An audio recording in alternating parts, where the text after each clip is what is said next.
I'm Chantae McMillan, professional track and field athlete and 2012 Olympian. I love field events, the technique, the technical aspects of all these events. That's why I'm still here. That's why I hope to be involved in track and field for the rest of my life.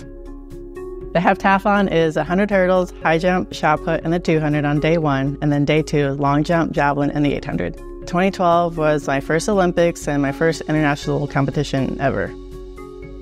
For the most part, balancing the family and training, it's hard, but I just really enjoy them being at my training, so they see what I'm doing and they see what hard work is, and they see that, like, hey, this is what she wants to do, and she's doing it. Like, I want them to know that they can do anything they want and be motivated to do that. Yeah, the training cycle for 2024 has been rough in certain ways. I was training for the Heptathlon, committed to that this past summer. Some things set me back and I wouldn't have enough time to get a Heptathlon in. So we refocused on just javelin, and that has taken a lot off my plate. So it's just like one event and my kids instead of 7 events and my kids.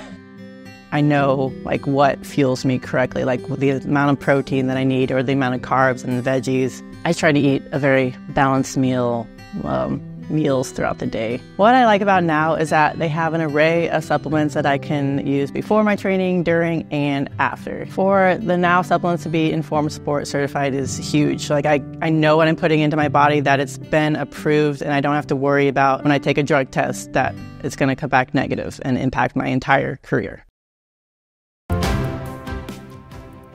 I love track and field. I didn't think starting track in the 8th grade I would still be here competing in track and field decades later.